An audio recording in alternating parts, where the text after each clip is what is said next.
Friends, இன்றைக்கி பிரசவ பத்திய குழம்பு எப்படி செய்யலான்றதை பார்க்கலாம் வாங்க. அதுக்கு வரமிளகா, வரமல்லி, வெந்தயம், மிளகு, சீரகம், கடலைப்பருப்பு இதெல்லாம் ஒரு வாணலில் கொஞ்சமாக ஆயில் சேர்த்துட்டு வறுத்து எடுத்துக்கலாம்.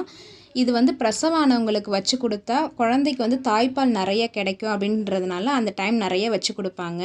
பிரசவம் ஆனவங்க தான் வச்சு சாப்பிட்ணுன்னு அவசியம் கிடையாது. கை கால் வலி இருக்கிறவங்களாம் அந்த பூண்டு நிறைய சேர்த்துருக்கேன்னு சாப்பிடும்போது கேஸ் ப்ராப்ளம் இல்லாமல் நல்லாயிருக்கும். கை கால் வலிலாம் இல்லாமல் சூப்பராக இருக்கும் உடம்பு. அதனால் வச்சு சாப்பிடலாம். இப்போ நல்லா அம்மியில் வச்சு பேஸ்ட்டாக அரைச்சிட்டு ஒரு வாணலில் கொஞ்சமாக ஆயில் சேர்த்துட்டு தாளிக்கிறதுக்கு கடுகு சேர்த்து தாளிச்சிக்கலாம். சின்ன வெங்காயம் முழுசாக தோல் உரித்து வச்சுருக்கேன், அதையும் சேர்த்துக்கலாம். கருவேப்பிலை 2 கொத்து, 100 கிராம் போல் பூண்டு இதையும் தோலெல்லாம் எடுத்துட்டு இப்போ வதக்கிக்கலாம். இந்த குழம்புக்கு பார்த்திங்கன்னா தக்காளி சேர்க்கக்கூடாது. நம்ம அரைச்ச பேஸ்ட்டையும் இது கூடவே சேர்த்துக்கலாம். இந்த குழம்புக்கு காய் பார்த்திங்கன்னா கத்திரிக்காய், பிஞ்சு முருங்கைக்காய் இருந்தால் சேர்க்கும் போது சூப்பராக இருக்கும் டேஸ்ட்டு. ஒரு லெமன் அளவு புளியை கரைச்சி இதில் சேர்த்துக்கலாம். இப்போ நல்லா கிண்டி விட்டுடுங்க. இதுக்கு தேவையான அளவு கல்லுப்பு சேர்த்து முருங்கைக்காய் தான் நான் இன்றைக்கி வச்சு சேர்க்க போகிறேன்.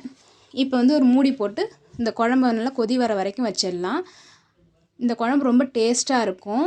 இதோ பாருங்கள், கொதி வந்துடுச்சு. நம்ம சேனலை லைக் பண்ணுங்கள், ஷேர் பண்ணுங்கள், சப்ஸ்கிரைப் பண்ணிவிடுங்க ஃப்ரெண்ட்ஸ். இப்போ நல்லா கமன்னு பூண்டு பிரசவ பத்திய குழம்பு ரெடி ஆயிடுச்சு. ஓகே, பாய்.